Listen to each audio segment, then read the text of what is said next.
the competition committee placed in front of all of us just yesterday everything that's going to come out of committee entering the owners meeting week. You know, sometimes once you get to the owners meeting spot, there's a lot of chatter that's had where a team would pull their proposal because they know it's dead in the water, and the last thing they want to do is have something voted on dead in the water that goes nowhere and thus has no future to be brought up later on at future owners meetings. That's usually the way it goes. What's your general sense right now, Tom, of what will be voted on and what has a chance of passing? Is it the tush push?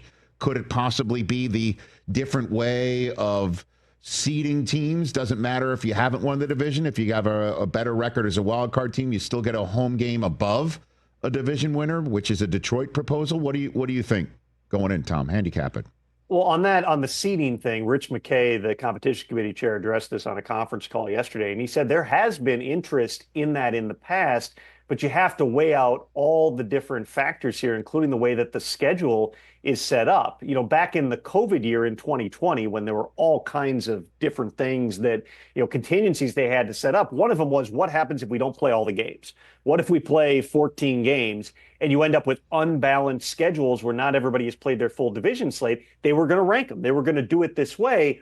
And that's because you wouldn't have been able to go apples to apples with everybody playing the same number of division games. So if indeed you would go to a system where division title doesn't mean as much in terms of seeding, would you have to reconfigure how the entire schedule is set up with the 6 division games and then the play in the opposite divisions and everybody plays those? It's very much a schedule system that is set up to have fairness within the division. So I would anticipate there's conversation on that. I don't know that we're going to have a vote. The tush push ban that was proposed by the Packers, a parting gift from Mark Murphy as he gets set to cycle out this summer.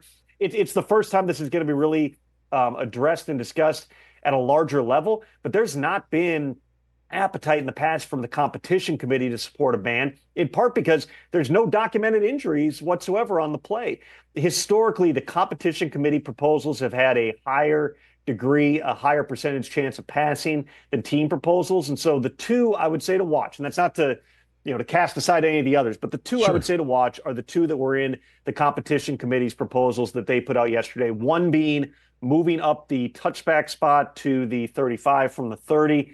This is something that really they always planned to do. What they needed to do initially with the dynamic kickoff was gain enough of the data before they started having even higher percentage of returns. So you had a system where they knew ultimately they were going to have a ton of touchbacks still, but it was going to tick up. They could analyze that data set, see if the safety was there, see if the injury rate went down, which it did. Now they can say, all right, let's do something else incrementally here that knocks up the returns a little more, then evaluate the injury rate there. I would anticipate that that is likely going to come to a vote and likely is going to pass.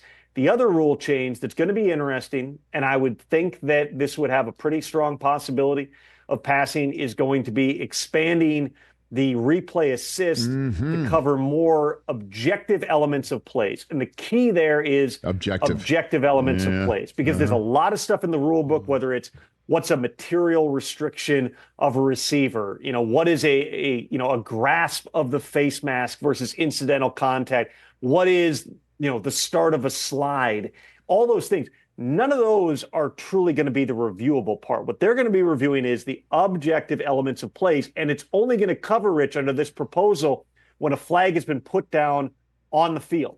It will not involve things like Sam Darnold goes full exorcist and gets his head ripped off against the Rams. There's no flag. This still would not fix that. Oh, boy. This would fix if somebody calls in that same situation a face mask, and on replay you can see the face mask was not touched. It would be if you called forcible contact to the head and neck area of a sliding player. They're not going to analyze what is forcible. They're not going to analyze was the player sliding in time. They're strictly going to say, hey, if on replay, when you put the flag down, we saw there was no contact to the head and neck area whatsoever, you can pick up that flag. It's very narrow.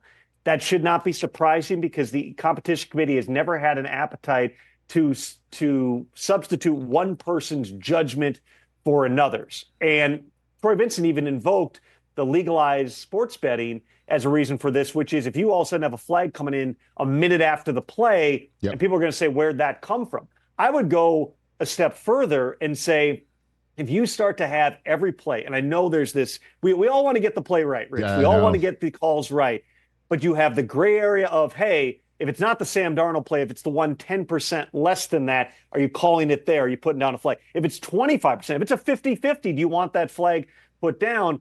And then if you extend it to other things like offensive holding and the way those rules are written, they're all written with a level of subjectivity into it. That's why replay assist can be used on, were you out of bounds? Where was your second foot out? It can be used to fix the clock. It can't be used for penalties and things like that. And I would also say, again, I understand the frustration the fans feel when you see missed calls in games, but I would tell your audience, you do not want to live in a world where every play is reviewable. You do not want to live in a world where after every single snap, 150 in the game, you're going, there should have been a flag. Are they going to throw the flag? You don't want to have that psychologically. And the NFL knows that. It's going to slow down the game. It's going to create a whole bunch of problems. The NFL does not, other than the 2019 pass interference debacle, this is why they don't do it. They don't generally do things haphazardly. They don't make up rules on the fly. They don't do things that are not going to be enforceable. Pass interference became unenforceable. This is a small tick in the right direction because you have more cameras than ever. You have more angles. You have more data that the people at home are consuming. They're focusing right now on, let's make sure that if there's a flag thrown that's wrong, we can pick that up. Any idea about a sky judge putting down flags for things, that is still a ways out when it comes to subjective fouls. It'll never happen either. Catch the Rich Eisen Show live weekdays from 12 to 3 p.m. Eastern on Roku Sports Channel in the U.S.